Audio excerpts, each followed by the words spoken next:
Oke. Eh, karena di pidana itu agak agak spesial. Pertama, proposal skripsinya itu berbeda dengan yang jurusan yang lain dan juga tidak sama dengan yang ada di buku pedoman. Tapi sebenarnya di buku pedoman itu juga sudah direvisi. Yang kebetulan yang revisi saya. Nah, jadi ke depan eh, itu akan disosialisasikan. Saya akan coba share template-nya. Mungkin sudah ada yang pernah lihat gitu ya. Tapi nanti setelah saya selesai memaparkan template itu, saya buka dulu pertanyaan untuk mahasiswa yang memang jurusan pidana, baru kalau ada mahasiswa yang bukan jurusan pidana, silakan bertanya juga nggak apa-apa, ya. Nah, eh, saya share sebentar.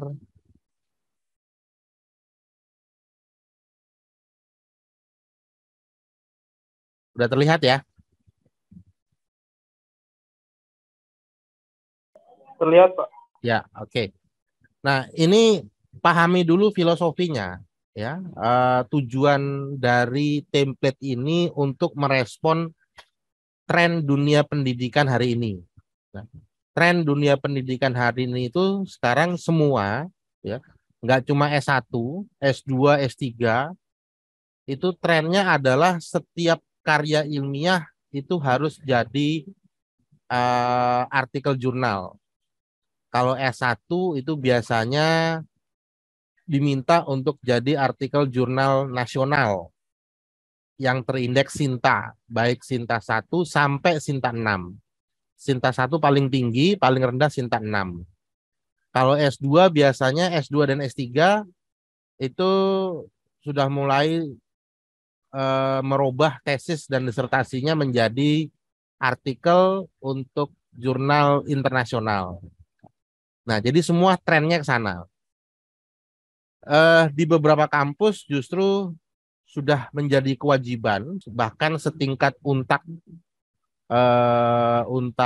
Jakarta, Jayabaya itu sudah ada kewajiban dan wajib menyerahkan artikel yang sudah publis sebagai syarat untuk ujian skripsi. Nah, di kita belum. Nah, saya di bagian pidana mencoba untuk apa namanya? Curi start, ya, curi start lebih dahulu. Nah, sehingga proposal ini mengikuti trennya jurnal. Di jurnal itu, ya, judul itu nggak boleh lebih dari 14 kata. Kata ya, nggak boleh lebih dari 14 kata. Nah, sehingga di dalam skripsi nanti juga khususnya pidana itu diusahakan tidak sampai melebihi 14 kata. Di luar anak judul, ya. Anak judul itu misalnya gini, studi putusan pengadilan. Nah, di luar itu nggak dihitung 14 kata. Yang dihitung adalah judul utamanya. Ya. Nah, template ini sudah saya setting sedemikian rupa sehingga mahasiswa bagian pidana itu tidak perlu lagi mikirin atas berapa, kiri berapa, kanan berapa, bawah berapa senti, nggak perlu begitu. Karena sudah saya setting tempatnya. Sebenarnya untuk skripsi pun saya juga sudah punya template-nya tuh untuk template skripsi ya. Jadi mahasiswa juga udah nggak pusing ini harus berapa sentimeter, nggak pusing begitu, tinggal tinggal isi aja. Nah, tapi ada permasalahan, ya, ada permasalahan begini. Template ini akan rusak, ya, dia akan menjadi tidak beraturan ketika kalian kopas dari internet ataupun dari artikel, langsung kopas dipindahin ke template. Itu biasanya rusak tuh. Jadi ada yang harusnya ke kiri jadi ke kanan segala macam gitu ya. Jadi rata kiri, harusnya kan rata tengah jadi rata kiri. Nah, kalau terjadi seperti itu, saya sudah bisa langsung nebak. Anda kopas dari internet. Nah, cara ngakalinya gimana? Anda copy dulu, ya, tapi nggak langsung ke template, Anda pindahkan dulu ke lembar kosong, ya, hilangkan format internetnya. Jadi pakai ini kursor saya kelihatan nggak? Kalau goyang ini kelihatan nggak? Kelihatan, Pak. Ya, jadi kalau Anda mau kopas dari internet, di kopas, taruh di lembar kosong, di blok, terus pencet yang ini nih. Nah, ini clear all formatting nih. Nah, jadi settingan internetnya hilang. Ya, settingan internetnya hilang, baru dipindahkan ke template ini. Nah, itu aman tuh. Template-nya nggak akan rusak. Tuh ya. Nah, ini sudah saya setting semua, termasuk logonya. Nah, ini kemudian ada outline. Apa fungsinya outline? Outline ini fungsinya adalah membimbing mahasiswa untuk membuat rancangan dari bab 1 sampai bab terakhir. Ya, ada yang bab 4, ada yang bab 5 gitu ya. Jadi kalau yang menggunakan metode user normatif biasanya 4 bab. Kalau yang empiris biasanya 5 bab gitu ya. Nah, dibuat outline-nya, bab 1 kita mau ngomong apa, bab 2 apa, 3 apa, 4 apa, 5 apa. Nah, sehingga nanti memudahkan Anda untuk berdiskusi dengan pembimbing. Nah, nanti pembimbing itu tinggal coret-coret aja di outline ini. Ntar bab 2 ngomong ini, bab 3 ngomong ini. Ya. Saya dulu waktu S1, ya alhamdulillah saya dapat pembimbing yang mudah gitu ya. Jadi saya sudah buat outline-nya, sudah di ACC, kemudian saya mengerjakan sesuai outline, itu pembimbing saya nggak banyak nanya tuh, langsung ACC semua. Dia cuma nanya, udah sesuai nggak dengan outline? Sudah Pak, ya sudah, berarti sudah benar. Ya, ada model pembimbing seperti itu. Tapi ada juga yang diteliti satu-satu mainnya perkataan. Nah, pembimbing saya yang di S3 itu justru lebih galak gitu. Bab 1 itu bisa 10 kali saya bolak-balik. Karena yang diteliti benar-benar kata per kata, frase per frase, kaitan antara satu paragraf dengan paragraf lain, itu ada kaitannya enggak gitu. Itu teliti benar. Nah, di jurnal sekarang seperti itu. Ya, jurnal nasional tuh sekarang seperti itu. Anda nulis satu paragraf, kemudian ada paragraf kedua, nanti ditanya itu. Paragraf ke-1 dan paragraf kedua ini apa hubungannya? Kok kayaknya idenya beda gitu. Nah, ini outline nanti ya. Nah, kemudian saya juga menyeting daftar isi nih. Nah, jadi kalian lihat ini ya. Saya pakai heading nih ya. Pakai heading sehingga Anda nggak perlu lagi merubah-merubah halaman-halaman. Karena kalau Anda ngisi 1, 2, 3 gitu ya, nanti halamannya berubah sendiri tuh. Ya. Saya yakin kalau yang terbiasa nulis pasti sudah mengerti soal ini gitu ya. Nah, ini keunikan proposal di bidang pidana. Ya. Yang pertama adalah kita ada bagian yang namanya orisinalitas penelitian. Apa sih orisinalitas penelitian itu? Orisinalitas penelitian itu adalah perbandingan penelitian kita dengan 2 penelitian terdahulu. Baik itu dalam bentuk skripsi atau dalam bentuk artikel jurnal nasional. Ya nasional atau internasional bolehlah gitu ya. Nah, sehingga apa gunanya? Gunanya untuk menemukan bahwa tulisan kita itu baru loh. Ya. Ada novelty-nya, ya.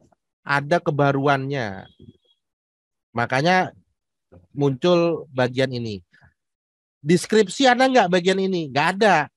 Ini hanya ada di template proposal. Nanti isinya orisinalitas ini saat jadi bab 1, ini kan proposal ya, calon bab 1 gitu ya. Saat orisinalitas ini nanti sudah proposal Anda sudah disetujui, kemudian Anda merubah jadi bab 1, orisinalitas ini nggak dihilangin, tapi nanti dipindah isinya ya, bukan namanya ini, isinya dipindah dimasukkan ke latar belakang. Nah, itu nanti tempatnya orisinalitas di situ. Ya.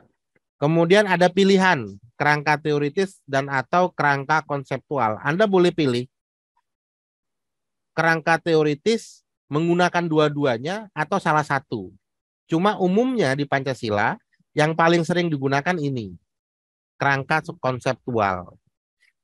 Boleh nggak pakai kerangka teoritis? Boleh, ya kalau memang menggunakan teori. Ya. Nah, yang unik lagi di dalam proposal ini adalah adanya hipotesis. Kemarin tuh ada mahasiswa namanya saya lupa ya, Mas Reza atau siapa tuh yang kemarin sore ketemu saya di kampus. Iya Pak, sudah Pak. Ya, itu Mas Reza tuh. Nah, apa sih hipotesis ini? Ya, kalau secara nama ya, hipotesis itu biasa digunakan untuk penelitian yang sifatnya empiris, yuridis empiris. Nah, orang-orang yang menggunakan metode yuridis normatif biasanya nggak mau pakai istilah hipotesis, tapi pakai istilah asumsi. Padahal sebenarnya sama. Dan orang-orang yang menggunakan yuridis normatif itu nggak mau ditulis hipotesisnya, disimpan, diumpetin di belakang. Ya. Nah, apa isi hipotesis ini? Hipotesis ini isinya sebenarnya bab kesimpulan. Ya. Jadi kalau yang yuridis normatif, kesimpulannya kan di bab 4. Nah, inilah isinya hipotesis ini. Nanti saya jelaskan bagaimana cara merumuskannya. Nah, kemudian ada metode. Ya. Dalam buku pedoman penulisan skripsi, itu tidak dibuat sedetail ini. Di buku pedoman cuma ditulis metode penelitian, sudah. Ya. Nah, tapi ini saya detail. Ya, saya detail sampai dalam bentuk 5 item. Ya, mulai dari jenis metodenya, Anda pakai yuridis normatif atau yuridis empiris, pendekatannya apa, sumber datanya apa, bagaimana cara ngumpulin datanya, kemudian Anda menggunakan metode analisisnya apa, Anda pakai penafsiran apa, gitu ya. Nah, kemudian daftar pustaka terakhir. Nah, ini sudah settle nih, ya. Anda nggak usah rubah-rubah, tinggal Anda isi aja di sininya, ya, di latar belakang ini diisi. Nah, ini ada petunjuk, ya. Ada petunjuk bagaimana cara menuangkan di latar belakang. Termasuk sudah saya setting ya mulai dari garis pinggirnya karena kemarin tuh banyak banget yang nulis tuh posisinya di sini. Ah itu udah salah itu. Yang benar tuh nulis posisi sesuai ini. Nih garisnya tuh ya, liatin ya garisnya. Nah, kemudian baris pertama masuk ke dalam. Nih. Kalau misalnya ini paroki gimana sih cara buatnya? Gampang, klik aja di sini. Udah kelihatan ukurannya. Oh, first line-nya 1,27, ya kan? Spasinya 2. Before after-nya kosong. Left-nya 1. Udah kelihatan. Ya. Nah, termasuk juga caranya untuk buat footnote. Ini cara buat, kebetulan kita menggunakan modelnya, model ini. Ya. Ini footnote. Jenis footnote-nya ini. Kalau model catatan kakinya pakai footnote. Model kutipannya, sorry. Pakai footnote dengan jenis Chicago Manual of Style 17 edition, full note. Nah, gimana cara buatnya? Ini, gitu. Jadi Anda nanti nggak usah pusing-pusing bikin footnote, gimana caranya ya. Nah, langsung aja ikutin. Anda misalnya mau ngerubah, footnote 1 mau dirubah, tinggal ditimpa aja. Misalnya Agus, gitu kan. Judul bukunya apa, tinggal diikutin. Ya, tinggal diikutin. Jadi nggak usah bikin baru. Kemarin itu yang saya sempat duga itu di semester yang lalu, kayaknya bagian ini tuh dihapus semua. Ya. Sehingga dia bingung waktu bikin footnote. Kok salah-salah gitu, kok nggak sama gitu. Harusnya menjorok ke dalam, dibuat rata semua ke kiri. Ya. Nah ini model yang digunakan oleh Fakultas Hukum Pancasila. Kalau buku kayak ini buku. Kalau artikel jurnal nasional kayak begini cara buatnya, ya. Nggak usah dirubah-rubah, ya.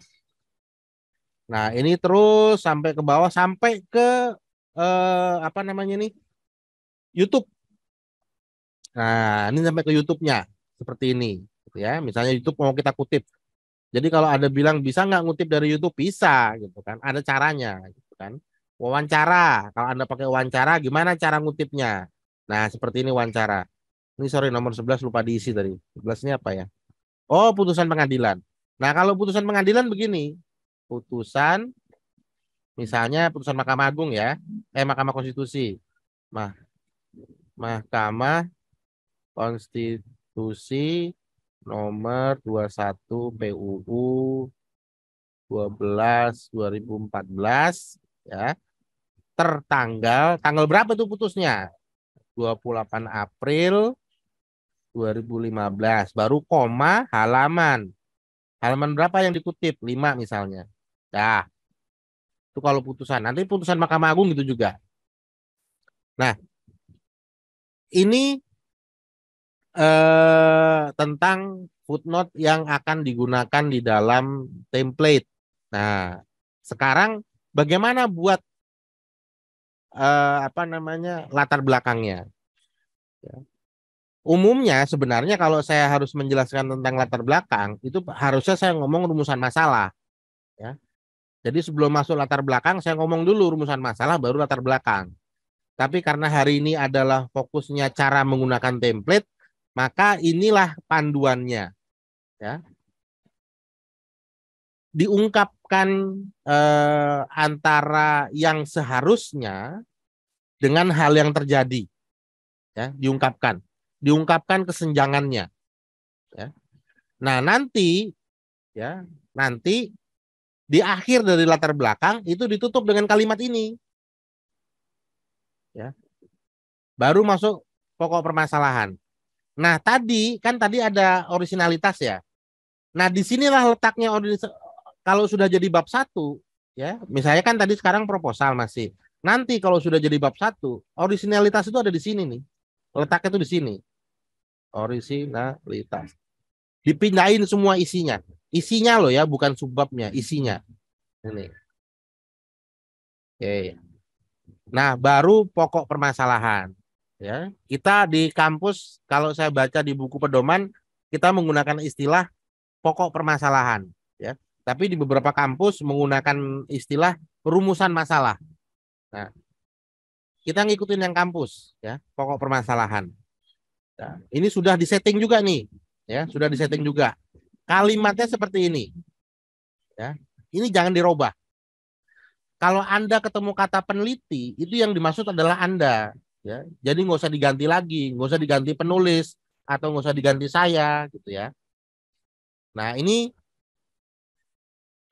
kata pembuka dari pokok permasalahan. Yang kuning-kuning ini bisa dihapus. Ya. Kalau Anda mau mengerjakan, yang kuning-kuning ini bisa dihapus. Gitu. Nah ini rumusan masalahnya. Ya. Nah ada beberapa yang buat rumusan masalah, ininya lupa dihapus nih. Padahal ini kan petunjuk. Kalau Anda mau nulis, ininya dihapus dulu petunjuk ini. Ya. Oke. Nah, kemudian masuk ke tujuan penelitian. Ya. Tujuan penelitian, kalimat awalnya harus ini. Ya. Bentuknya baku. Gak usah dirubah-rubah. Nah, apa isinya? Isi dari tujuan penelitian itu adalah copy paste dari rumusan masalah.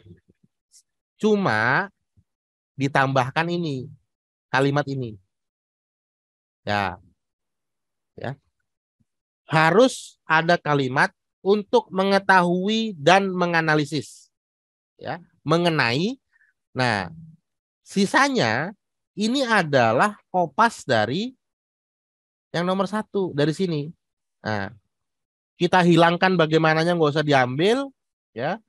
Kita copy, kita pindahkan ke sini. Setelah mengenai dipindahkan ke sini. Udah jadi. Tuh. Kan?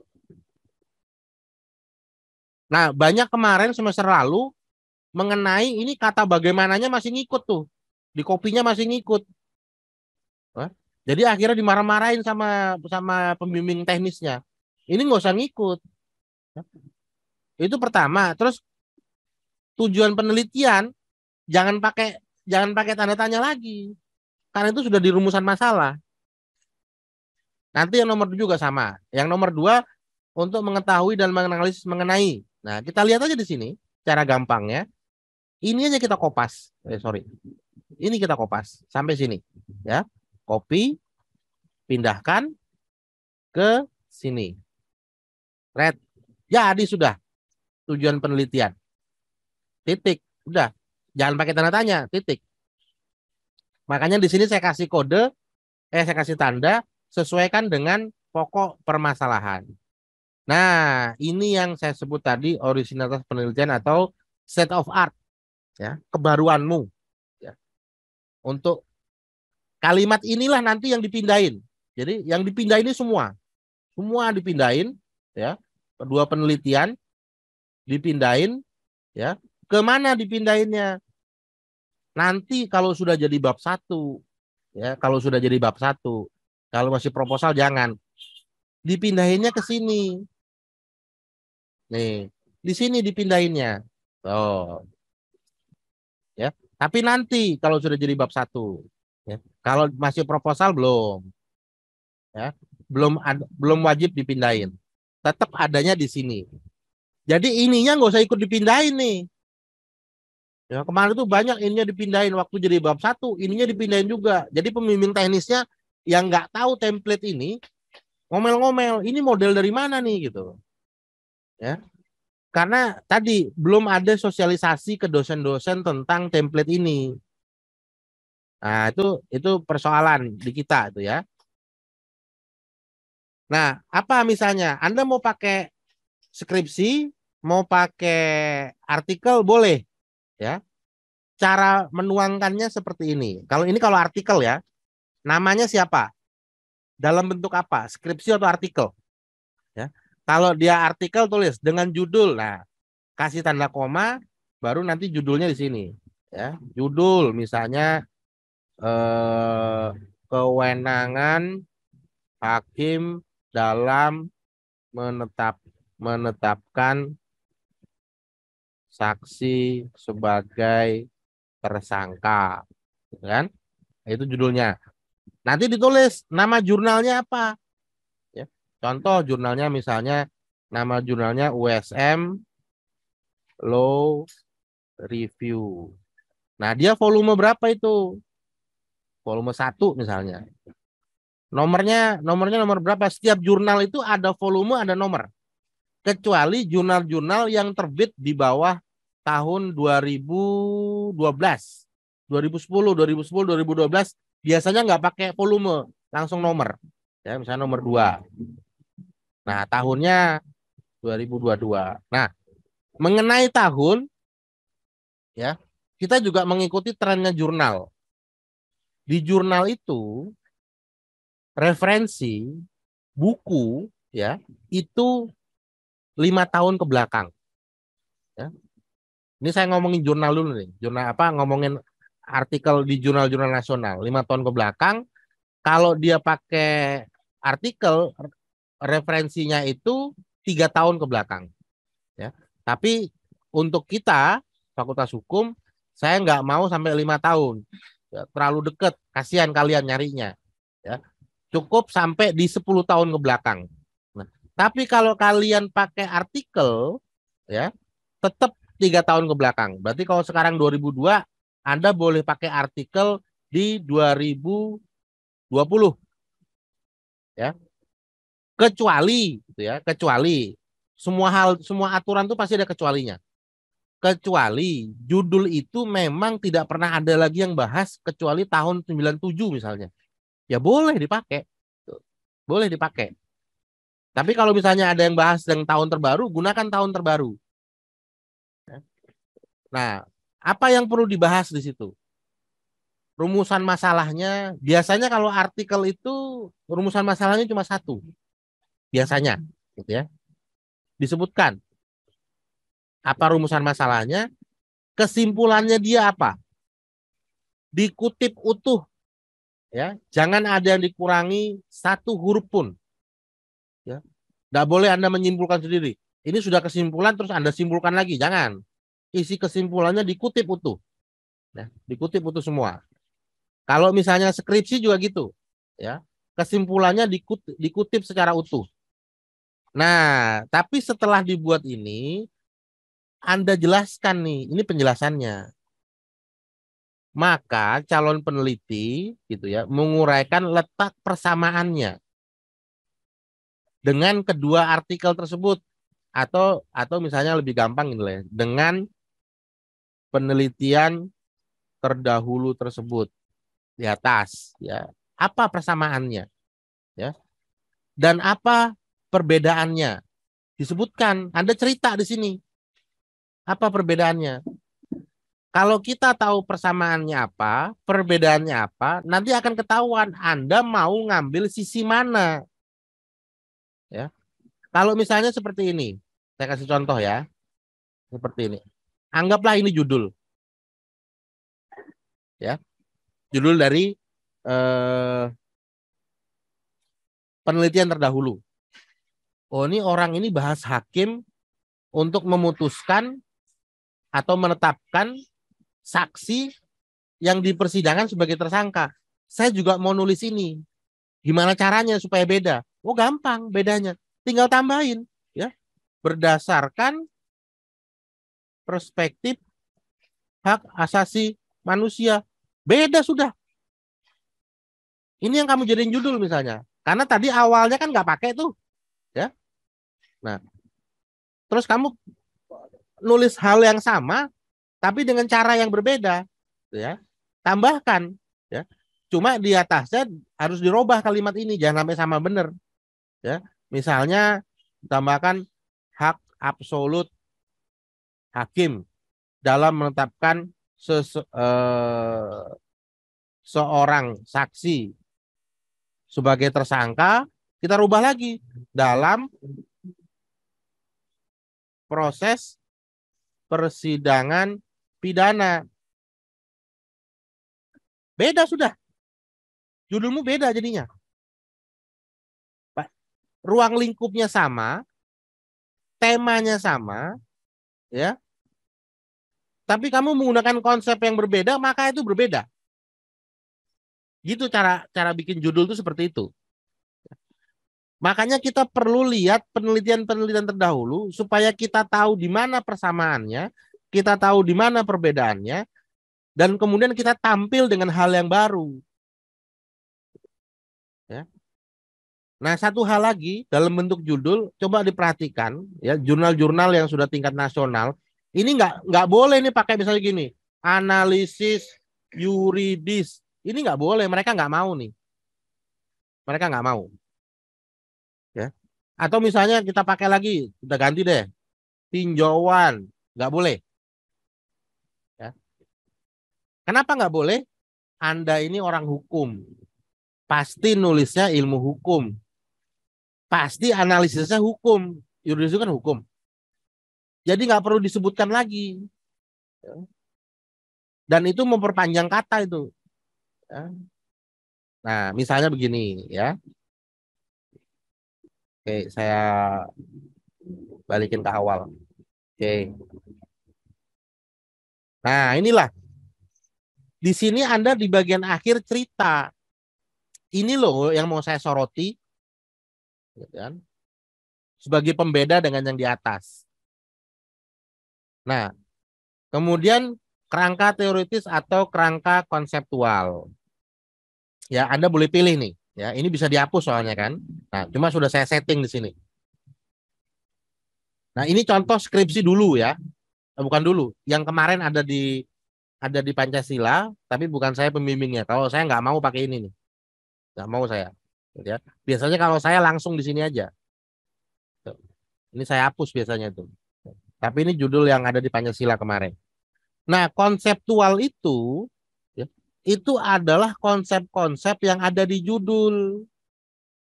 Apa misalnya? Oh, ini asas, taruh asas. Kalau ini asas, pasti asas hukum, taruh asas hukum. Ini konsep juga nih. Ya. Ultimum remedium konsep, taruh konsep. Apalagi konsep yang ada? Narkotika, konsep, taruh ya narkotika. Terus apa lagi? Tindak pidana. Ada nggak tindak pidana di sini? Tadi ada harus. Tindak pidana, ya. Ada nih, taruh di sini tindak pidana.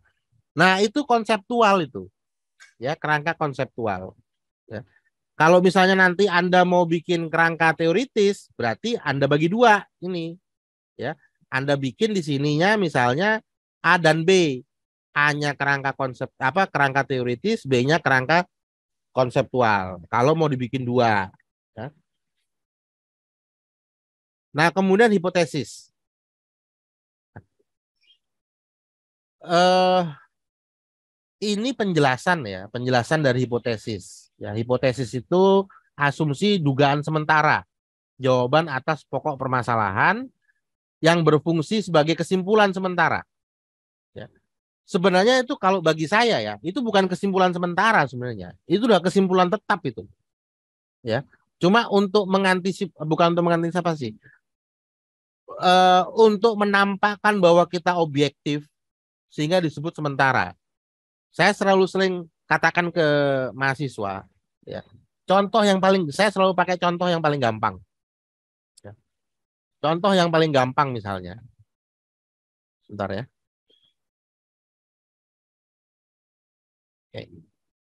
Contoh yang paling gampang dan paling mudah dicerna. Waktu pertemuan pertama di lantai 201 itu saya tanya sama mahasiswi untuk menunjuk satu ke mahasiswa. Ada Mas Rian nggak di sini? Ada, Pak. Ada. Nah, itu yang jadi korban contoh itu. Ya, saya lupa nama nama mahasiswa yang saya suruh itu namanya siapa lupa saya. Coba Mbak lihat Mas Rian, ganteng atau enggak? Gitu kan? Ganteng, ya. Jawabannya waktu itu, gitu kan. Apa sebabnya disebut ganteng? Saya kasih parameternya putih, gagah, langsing, gitu ya. Itu parameter-parameter tuh. Dengan parameter itulah dia menyebutkan si Rian ganteng, gitu kan. Tapi saya katakan salah, salah. Karena kalau parameter itu berubah, Rian nggak jadi ganteng lagi. Misalnya 2 bulan kemudian ternyata Rian ini makannya berlebih jadi kayak saya, ya, jadi gemuk, gitu kan. Terus suka naik motor. Dulu saya suka naik motor. Makanya kulitnya jadi agak hitam, gitu kan. Kalau sudah berubah parameter, berubah nggak ukurannya? Berubah ntar. Pandangannya bisa berubah. Hipotesis itu nggak seperti itu bermainnya. Kenapa bisa kita katakan Rian ganteng? Ya, karena kita sudah pernah lihat orang yang jelek. Kenapa bisa kita katakan bahwa polisi itu nakal atau penyidik itu salah ya dalam memeriksa? Karena kita tahu aturan yang benar. Aturan benar itu seperti ini loh. Kok polisi berperilaku seperti ini? Kita sudah menyimpulkan di awal tuh, padahal kita belum bikin penelitian tuh, tapi sudah menyimpulkan di awal. Jadi hipotesis itu memiliki kecenderungan tidak berubah ketika menjadi kesimpulan. Ya, memiliki kecenderungan tidak berubah. Kecuali, ya, kecuali dari awal Anda nggak punya data, ya, nggak ngerti konsepnya, nggak ngerti nggak ngerti kayak misalnya begini. Anda lihat nasi bentuknya segitiga, ya, kemudian ada nampan di bawahnya, ada ikan-ikan di sekelilingnya, ya. Anda pasti sudah mulai membayangkan nih kan. Itu konsep apa itu? Ada yang bisa jawab nggak? Nasi tumpeng kan? Karena kita sudah kenal dari dulu. Oh, kalau nasi tumpeng itu biasanya segitiga, gitu ya, bulat segitiga, pakai nampan, ya. Ikannya ada di bawah tuh, ya. Kemudian nanti motongnya dari atas. Nah, itu tumpeng tuh.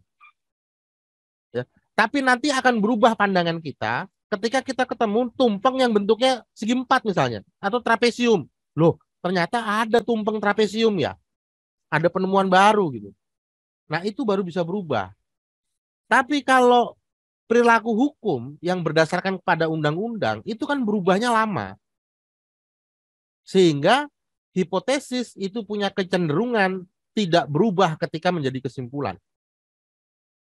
Atau kecuali lagi begini, Anda bikin hipotesis, ternyata undang-undangnya ganti. Anda lagi ngetik skripsi nih, sudah bab 3. Begitu masuk bab 4, mau bikin kesimpulan, undang-undangnya baru muncul, yang lama udah dicabut. Nah, itu berubah udah tuh, gagal udah tuh. Tapi gagalnya bukan karena Anda, karena faktor lain, faktor eksternal. Dan itu sangat jarang terjadi. Atau Anda melakukan kesalahan yang sama dengan saya waktu di S3. Saya itu melakukan kesalahan dalam disertasi saya. Gitu ya. Saya bikin hipotesis seperti ini, hasilnya ini gitu ya. Ternyata di undang-undang yang saya bahas, itu ada pasal lain yang saya nggak baca. Dan saya baru tahu setelah saya lulus dari S3. Saya baru baca pasal itu. Jadi kesalahan saya bisa jadi koreksi buat Anda nih. Pengalaman saya bisa jadi pengetahuan buat Anda. Kalau Anda bahas undang-undang, baca secara keseluruhan. Jadi waktu saya lulus, saya lihat, loh, ada pasal 87 dalam Undang-Undang 30 2014. Dengan adanya pasal 87 itu, seluruh hipotesis saya itu batal. Jadi makanya disertasi saya nggak saya terbitin. Karena secara ilmiah dia sudah batal. Ya. Nah, bagaimana cara membuatnya? Ini kan petunjuknya ya. Ini petunjuknya. Gimana cara membuatnya? Ini yang nggak ada di proposal yang lama. Cara membuatnya itu adalah kalian lihat. Nah, dibalikin ke sini. Kalian lihat di pokok. Sorry, bentar. Kalian lihat di pokok permasalahan. Nah, ada berapa nih? Ada 2, ya. Maka hipotesisnya juga 2. Ditulis 1, ya. Ini berarti adanya di sini ntar. Ya. Ini jawaban pokok permasalahan nomor 1. Ya. Yang kedua, jawaban pokok permasalahan nomor 2. Nah, ini cara buat hipotesis nih. Ya. Yang nanti ini akan jadi di bab kesimpulan. Makanya saya kalau bimbing mahasiswa saya, ya, kalau latar belakang sudah oke, rumusan masalah sudah oke, ya, saya pasti bilang sekalian buat kesimpulannya di akhir, ya, di bab 4-nya. Loh kok gitu Pak? Iya, kita kunci. Kunci depan, kunci belakang. Tengah-tengah kita bangun teori. Kita pilih teori mana yang atau konsep mana yang mendukung kesimpulan kita. Jangan dibalik. Pakai konsep ini, konsep ini, konsep ini. Ya. Ternyata nggak sesuai dengan yang mau kita kaji. Tapi dikunci dulu kesimpulannya. Sehingga bab 2, bab 3 itu akan mengikuti tuh. Oh, kalau jawabannya seperti ini, berarti saya harus pakai konsep ini. Saya harus pakai teori ini untuk mendukung. Makanya sebenarnya tidak ada penelitian yang yang begitu gampangnya dibatalin atau ditolak gitu ya. Wah, ini nggak bagus gitu ya. Kenapa? Karena semua penelitian itu sebenarnya setting. Kita yang meneliti, yang menyeting. Cuma penolakan itu hanya bisa terjadi ketika Anda nggak bisa Anda nggak bisa menyampaikan novelty-nya. Apa kebaruannya? Apa yang membuat skripsi Anda menarik untuk dibaca orang? Makanya di kampus kita ini, terutama yang saya tahu ya, di bagian pidana, itu ada judul-judul yang memang tingkat jenuhnya tinggi. Ya. Kayak kemarin tuh ada tinjauan juridis terhadap upaya diversi bagi anak pelaku tindak pidana pelecehan seksual. Itu udah tingkat jenuhnya sangat tinggi sekali tuh.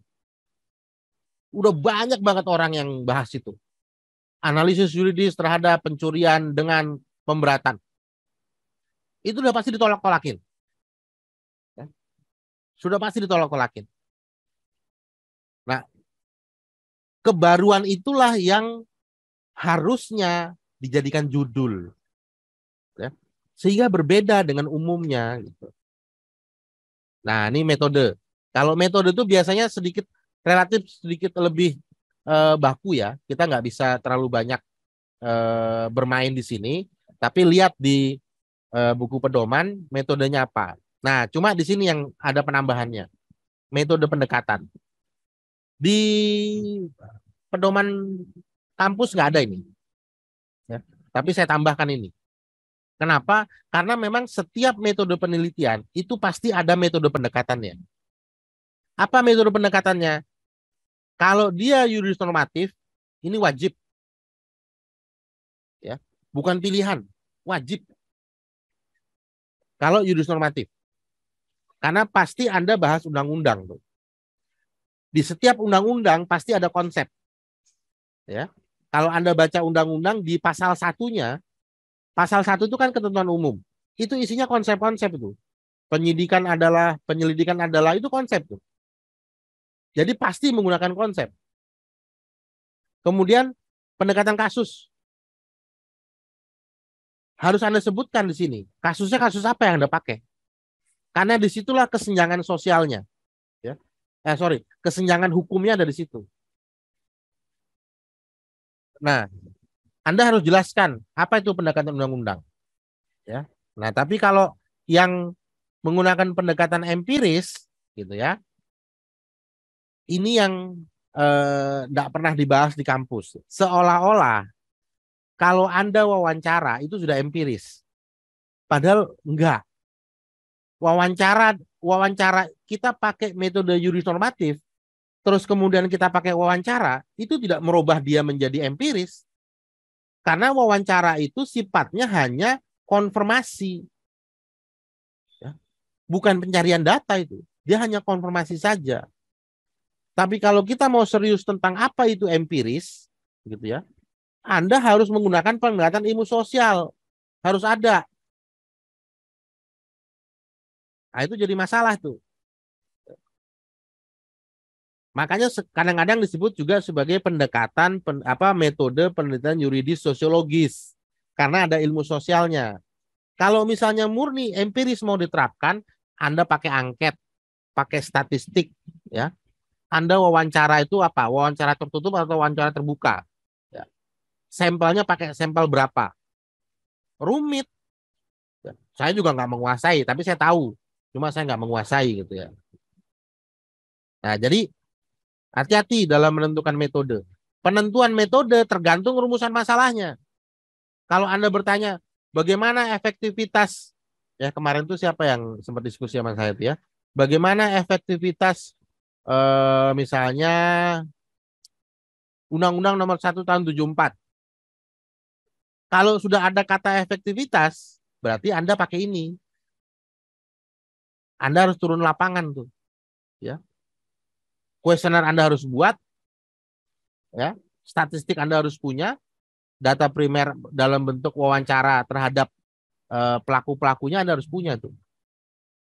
Nah, jadi hati-hati kalau menggunakan kata ya dalam rumusan masalah ataupun dalam judul. Jenis sumber data ini tergantung metode. Ya, kalau metode yuris normatif biasanya pakai data sekunder. Kalau yang yuris empiris dia pakai dua, data primer dan data sekunder. Ya. Nah, kemudian metode pengumpulan data. Nah, ini tadi. Kalau normatif gampang. Ya. Normatif itu cuma studi kepustakaan. Tapi kalau yang empiris tadi, wawancara dengan siapa? Ya. Ada berapa sampel? Ya. Kemudian mana statistiknya? Lembaga mana yang mengeluarkan statistik itu? Ya. Nah, disebutkannya di bagian sini nih. Disebutkannya. Ya. Bukan di sini, tapi di sini. Caranya Anda mencari data. Analisis. Nah, analisis itu ada kualitatif, ada kuantitatif. Kalau yang yuridis normatif biasanya pakai ini, kuantitatif. Kalau yang yuridis empiris pakai dua-duanya. Ya karena Anda pakai statistik dan segala macam. Ya. Jadi silahkan kalau yang mau pakai empiris. Ya. Nah, baru daftar pustaka. Ya, daftar pustaka kalau bisa, walaupun ini baru proposal, ya, paling enggak Anda sudah punya 15 referensi. Ya, paling tidak disusun secara alfabet. Ya, susunan itu gimana? Kayak gini, buku misalnya, ini buku semua, artikel, jurnal, makalah, media cetak, di sini tempatnya. Semua artikel, semua makalah, media cetak di sini. Skripsi di sini. Wawancara kalau pakai wawancara. Website dibedain. Undang-undang dibedain. Terakhir baru putusan pengadilan. Ya, ini terakhir. Nggak digabung ke sini tapi digunakan di terakhir. Nah, ini daftar pustaka. Nah, pengutipan ya, catatan kaki, footnote. Sebenarnya gini, kalau kalian fokusnya di buku, ya, Anda itu akan kerepotan. Ya kalau kalau orang tuanya mampu, ya memang ada duit, ya belilah gitu ya. Atau kalau memang nggak ada duit, ke perpus lah, gitu ya. Baik itu UI, Perpus Nasional atau Pancasila. Tapi sebenarnya yang paling gampang itu apa? Gitu ya. Yang paling gampang itu adalah Anda menggunakan referensi itu dari jurnal. Itu sudah paling gampang banget. Tinggal cari di internet, ketemu jurnalnya, ya, pakai jurnal itu sebagai catatan kaki. Gitu kan. Karena nanti kalau ini ditransfer menjadi artikel jurnal yang harus disubmit, jurnal itu selalu minta referensi artikel itu jumlahnya 70 sampai 80%. Sisanya buku. Jadi buku itu hampir nggak laku sebenarnya. Kenapa dia disebut nggak laku? Karena konstan. Buku ajar itu kan apa namanya, jangka hidupnya kan panjang itu. Ya, paling revisi dikit, revisi dikit. Tapi kalau artikel penelitian itu tiap tahun selalu berubah, selalu nambah. Nah, sehingga para pengelola jurnal lebih suka lihat Anda nulis kalau kutipannya pakai artikel dibanding pakai buku, ya. Kecuali gitu ya, kecuali kalau saya era-era saya yang mahasiswa tahun 94 gitu ya. Saya masih punya tuh buku-buku yang tahun 87, 70 masih punya gitu ya. Yang penulisnya sudah meninggal dan sudah nggak cetak ulang, itu nggak apa-apa dipakai. Ya. Tapi saya selalu memberikan syarat kalau saya pembimbing teknis, buku yang lama tadi digunakan, tolong didampingi dengan buku yang baru. Atau tolong didampingi dengan artikel yang baru. Gimana caranya? Misalnya, saya kasih contoh. Saya kembali ke awal. Misalnya ini. Mana nih ya? Yang lama-lama. Nah, ini lama nih. 88. Ya. Oh, ini kelamaan nih. Ini udah nggak laku nih. Nggak laku dalam arti sisi kebaruan. Tapi mungkin isinya masih up to date gitu ya. Nah, tapi kalau saya selalu minta tolong didampingi dengan yang lain. Nah, misalnya gini, lihat pula dalam, misalnya gitu ya. Ini contoh buku, contoh artikel saya misalnya Rocky Marbun, gitu ya. Dalam artikel konferensi pers, gitu ya. Misalnya jurnal USM, ya, volumenya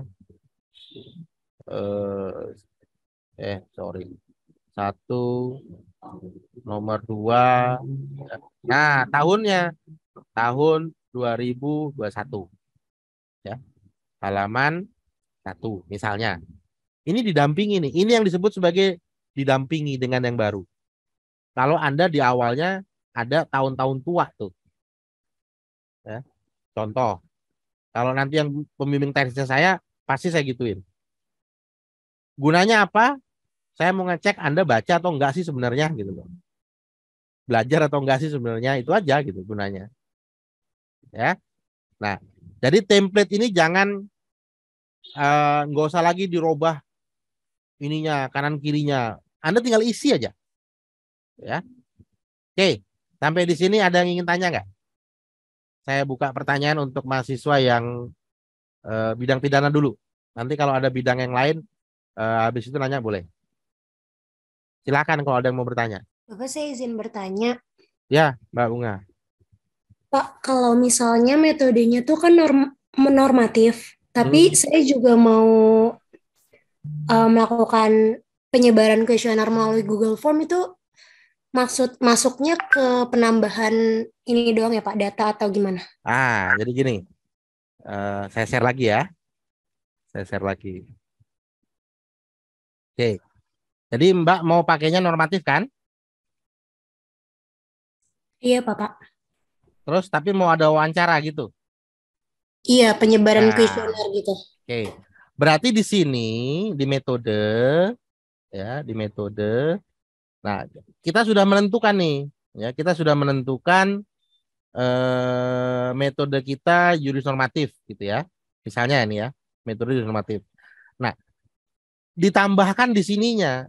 Nah, tinggal Mbak tambahkan di sini dengan misalnya pendekatan empiris.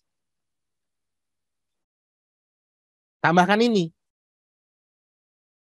Dia bukan empiris, ini bukan jadi metode, tapi jadi pendekatan. Beda itu. Antara metode penelitian dengan metode pendekatan itu berbeda. Metode pendekatan itu bagian dari metode penelitian. Dalam konteks ilmu hukum ya. Kalau dalam konteks ilmu sosial, beda lagi cara menerangkannya. Tapi dalam konteks ilmu hukum, metode pendekatan bagian dari metode penelitian. Nah, sehingga di bagian metode ini bisa kita tambahkan macam-macam nih. Misalnya, saya suka banget kalau begini, misalnya pendekatan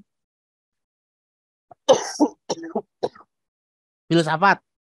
Nah, bahkan saya kalau lagi nulis artikel, saya kasih pendekatan bahasa. Boleh. Orang cuma jadi pendekatan kok. Ini kan cara untuk mendekati sesuatu. Bahwa bahan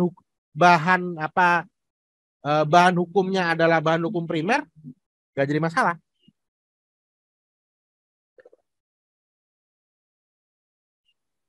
Paham Mbak Bunga? Paham Bapak. Di bagian ini ditambahinnya ya. Baik Pak. Terima kasih Pak. Oke. Pak, izin bertanya Pak. Ya Mas Reja. Izin Pak, sudah terdengar suara saya belum Pak? Ya. Gimana? Jadi gini Pak, putusan saya kan ada dua. Yang pertama dari yang dari skripsi itu Pak, yang pengembangannya dari skripsi. Terdengar Pak? Iya. Kedua Terus? kan jurnalnya sebagai pembahasannya. Dia nggak lebih ke pro kon sih Pak, tapi lebih ke berkesinambungan gitu loh Pak. Itu nggak apa-apa Pak, dijadikan OP-OP-nya Pak.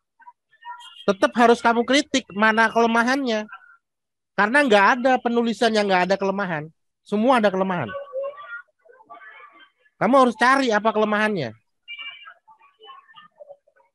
Baik Pak.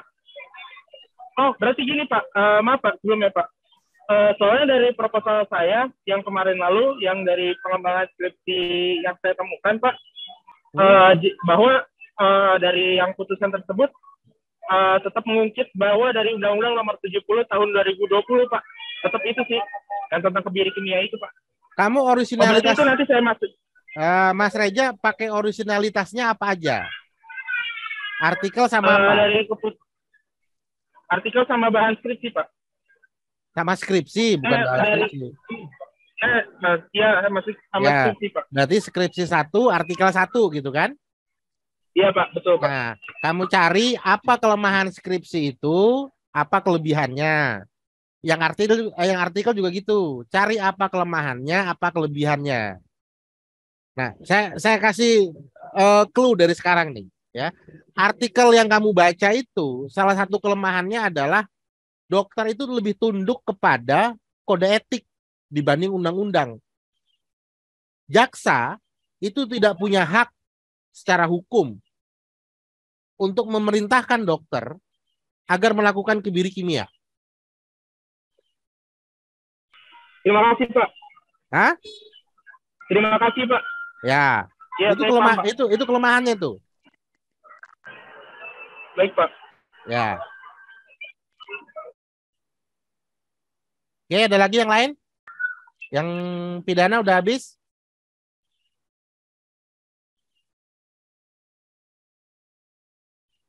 Kalau dari yang lain selain pidana mau komentar atau mau bertanya boleh.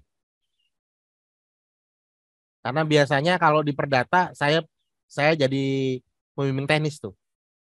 Kecuali nanti ada perdata yang ngangkat skripsi dengan tema hukum acara perdata, baru saya jadi pembimbing materi. Ini ada yang dari perdata nggak? Nggak ada kan?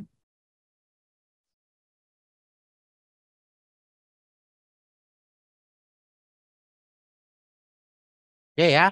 Nah, jadi saya ingatkan sekali lagi, di bagian pidana, ya, itu nanti kalau nguji, termasuk saya, kalau nguji, itu akan bertanya tentang linearitas dari judul, rumusan masalah, hipotesisnya apa, kamu menggunakan konsep apa. Kalau itu nggak cocok, ya, nah ada kemungkinan dirubah tuh, ya, ada kemungkinan. Nah ini ada Mas Andi nanya, ya, di chat tuh, sumber data, bagaimana perbedaan data primer, tersier. Oh ini ada di buku MPH ada semua nih. Kalau sumber data, ya, kalau sumber data itu kan cuma, ini salah nulisnya nih Mas Andi. Ya. Data itu ada dua, data primer, data sekunder. Data sekunder dibagi menjadi tiga, bahan hukum primer, bahan hukum sekunder, bahan hukum tersier. Ya, itu ada di buku MPH semua. Nah, kalau metode korelasi antara judul dengan metode atau pendekatan, misalkan perbandingan hukum masih normatif. Ya. Kalau di bukunya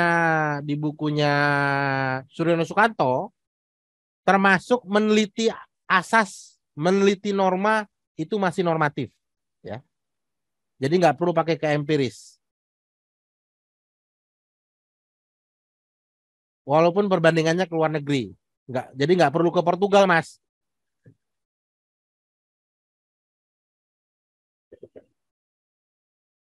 Nah, yang kurang itu sebenarnya banyak mahasiswa yang kalau mau nulis fokusnya nyari putusan.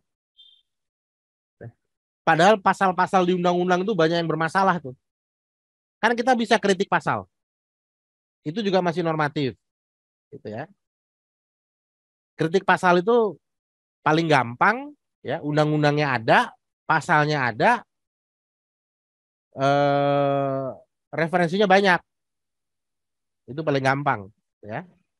Tapi kajiannya dengan pendekatan teoritis agak lebih tinggi, ya, nggak cukup dengan konseptual, harus pakai teoritis, bahkan terkadang pakai filsafat, gitu.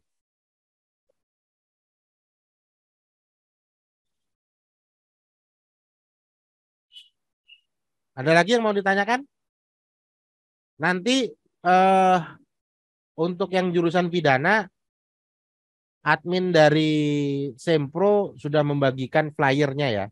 Nah nanti ada di situ tuh, apa namanya, template-nya, bisa di-download. Begitu ya Mas Andi ya? Benar, Pak Rocky. Ya.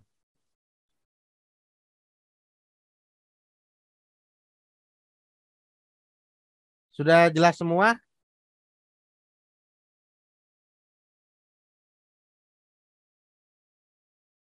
Nah, ini Mas Andi nanya lagi nih. Tips dan trik menemukan permasalahan dari putusan pengadilan. Oh ya, ini sebenarnya bukan sesi hari ini nih. Saya rencananya mau bikin sesi yang lain untuk cara buat apa, latar belakang. Tapi saya nggak apa-apa juga saya ungkap di sini. Eh Kalau kalian ditanya Apa sih kebaruannya gitu ya? Apa sih yang mau diteliti? Ini Pak, yang mau diteliti kok hakimnya mutusnya cuma 1 tahun ya? Harusnya kan ini bisa maksimal Pak, bisa 7 tahun, bisa 8 tahun, ya. Itu bukan penelitian normatif tuh. Itu penelitian sosiologis. Kenapa? Karena yang mau dikaji itu bukan norma. Bentar, ada ambulan lewat. Ya. Yang mau dikaji bukan norma, tapi yang mau dikaji adalah rasa keadilan atau keadilan itu sendiri. Kalau metodenya normatif, kita nggak bisa mempermasalahkan kenapa hakim mutusnya cuma 2 tahun, kenapa cuma 3 tahun, ya? Karena di undang-undang itu, misalnya KUHP ya, misalnya KUHP, yang paling sering terjadi kesalahan itu di situ. Kita lihat dulu nih, ini pasal berapa? Contoh misalnya, saya juga nggak hafal sanksi-sanksi ya. Misalnya penipuan.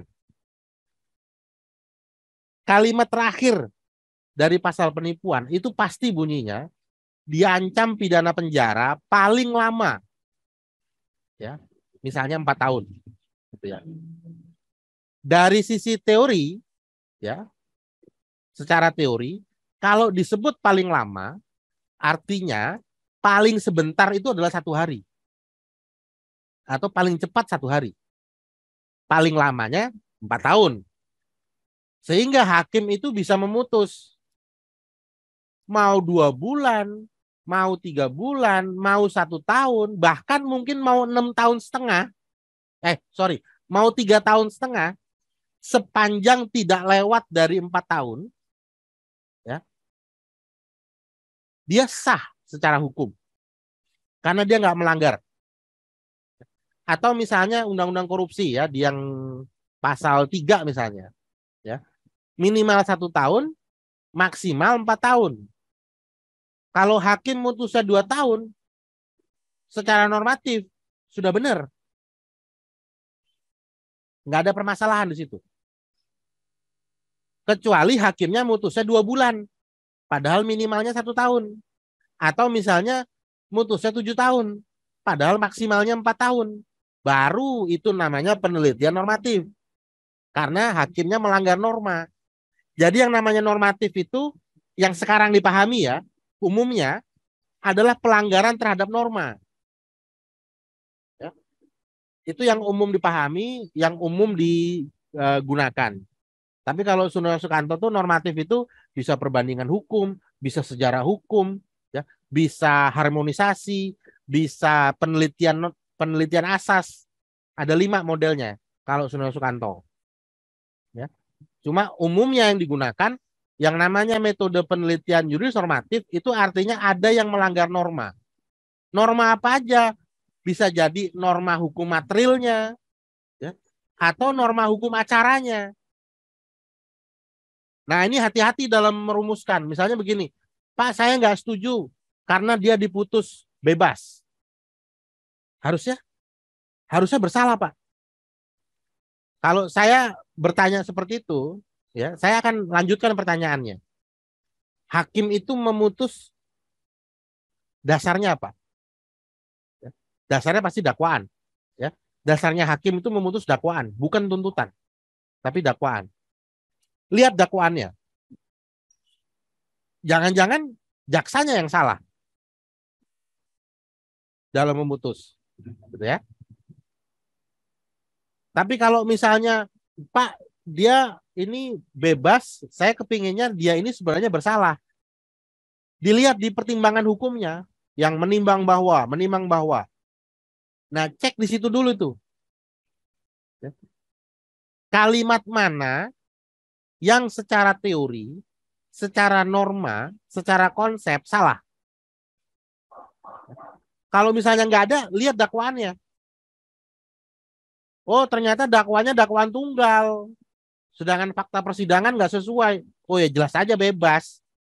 Berarti bukan salah hakimnya, salah jaksanya. Nah kalau salah jaksanya, penelitiannya digeser. Jangan lagi ngomongin hakim, ngomongin jaksa. Di mana jaksa salahnya? Nah itu perlu diteliti. Jadi jangan buru-buru mengatakan hakimnya salah. Kenapa diputus bebas? harusnya ini bisa dipidana gitu ya. Dilihat rangkaian, Anda harus, makanya kalau meneliti hukum, kemampuan formil, kemampuan material, dua-duanya harus kuat. Jangan sampai pincang sebelah. Kalau pincang sebelah nanti dibaca orang jadi lucu. Orang jaksanya yang salah kok, ya jelas saja hakimnya mutus bebas. Karena ketika hakim mutus bebas tidak bersalah, itu ada kemungkinan jaksanya tidak mampu membuktikan. Ya, ada kemungkinan. Jadi perlu hati-hati dalam menentukan permasalahan. Kemudian ini ada Mas Rian. Pak, apa saja kriteria jurnal yang boleh digunakan sebagai sumber dalam penelitian? Bagi saya semua jurnal boleh. Ya. Sepanjang dia bisa diakses. Sepanjang dia memang berasal dari jurnal apa istilahnya itu ya, OJS, ada yang bisa di-download jurnalnya gitu ya. Nah, itu boleh. Kalau memang harus pakai jurnal dari ilmu lain, komunikasi misalnya, boleh. Nggak masalah kalau memang kita butuhkan itu. Kalau memang ternyata hukum nggak menyiapkan pembahasannya, misalnya, Pak, saya mau bahas terdakwa yang stres. Nggak ada orang hukum bicara soal stres, pasti orang komunikasi yang ngomong itu. Nah, kemarin tuh ada mahasiswi yang bahas soal toxic relationship. Dia ngeluh begini, Pak, jurnal hukum nggak ada yang bahas tentang toxic relationship. Ya memang nggak ada yang bahas. Karena yang bahas itu adalah jurnal komunikasi, jurnal psikologi. Jadi Anda pakai jurnal-jurnal psikologi. Tuh. Dari sisi materi, Mas Rian, boleh dipakai apa aja, tergantung kebutuhan kita. Yang jadi masalah nanti dari sisi tahun itu aja. Jangan juga terlalu tua tahunnya.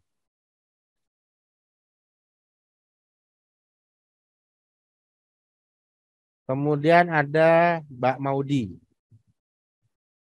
Studi kasus putusannya di tingkat banding boleh digunakan, ya kan Pak? Ya, kalau saya pribadi, misalnya begini ya, saya kasih contoh. Ya, misalnya begini. Di tingkat pertama bersalah. Di tingkat banding bebas. Di tingkat kasasi bersalah. Gitu ya. Umumnya ya. Saya mau bahas yang banding gitu kan. Nah, umumnya dosen-dosen itu akan mengatakan nggak bisa. Kenapa? Karena ada tingkat kasasinya yang sudah ingkrah. Gitu ya. Umumnya. Tapi gini, kalau saya ya, kalau kamu bisa menunjukkan apa yang menarik dari putusan banding, sisi apa yang menarik dari putusan banding, entah itu pertimbangan hukumnya, entah itu proses pemeriksaan alat buktinya, itu bisa seharusnya. Kayak misalnya begini, saya kasih contoh. Di banding itu, putusan banding selalu ada kalimat begini. Menimbang bahwa ya majelis hakim tingkat banding mengambil keseluruhan pertimbangan majelis tingkat pertama. Ya. Kalau dilihat dari kalimatnya nggak ada masalah ya. Tapi kalau dibaca dari Undang-Undang Kekuasaan Kehakiman, dibaca dari Undang-Undang Peradilan Umum, dibaca dari Undang-Undang Mahkamah Agung, kalimat itu nggak boleh. Itu melanggar norma itu. Nah, kalau ketemu kalimat itu, bisa dibahas. Karena kalimat itu biasanya hanya muncul di putusan banding. Biasanya hanya muncul di putusan, dan itu nggak boleh. Ada pasalnya yang melarang itu. Ya. Nah, ini yang harus pinter menyampaikan apa yang menarik dari putusan yang mau kita kaji. Atau misalnya, Pak, saya mau kaji putusan tingkat pertama, ya, tapi sudah ada putusan PK-nya, sudah ingkrah. Nggak apa-apa. Sepanjang ada hal yang menarik. Karena gini, masing-masing hakim dari tingkat PN, PT, MA, bahkan PK, itu aturannya adalah harus membuat pertimbangan sendiri. Tidak boleh mengambil alih pertimbangan hakim sebelumnya. Jadi masing-masing kepala di tingkat peradilan itu beda-beda tuh kepalanya. Harusnya seperti itu gitu ya. Nah, cuma umumnya di Pancasila nggak begitu. Nah, ini pertimbangan baik-baik nih ya. Karena pembimbing nggak semuanya punya pengetahuan yang sama tentang bahan hukum untuk diteliti. Jelas ya Mbak Maudi ya? Jelas, Oke. Bapak. Terima kasih. Ya. Oke, ada lagi yang ingin ditanyakan? Oke, kalau nggak ada lagi, saya cukup sampai di sini. Nanti saya ada rencana sebenarnya ya, ada rencana pengen buat pelatihan tentang cara membuat latar belakang. Ya. Karena saya perhatiin latar belakangnya itu kalau skripsi yang sekarang ya, saya robah ke jurnal itu sulitnya setengah mati. Ya. Saya itu mengalami kesulitan yang sangat berat untuk merubah ke jurnal. Karena cara membuatnya nggak sistematis gitu. Ya, jadi saya ada rencana seperti itu. Ya, nanti tergantung lihat kondisi lah. Ya, kalau memang ada yang membutuhkan saya buat. Oke, saya cukup sampai di sini. Terima kasih sudah hadir. Mudah-mudahan ini bermanfaat dan mudah-mudahan skripsinya proposalnya dalam Sempro lancar jaya. Oke, assalamualaikum warahmatullahi wabarakatuh.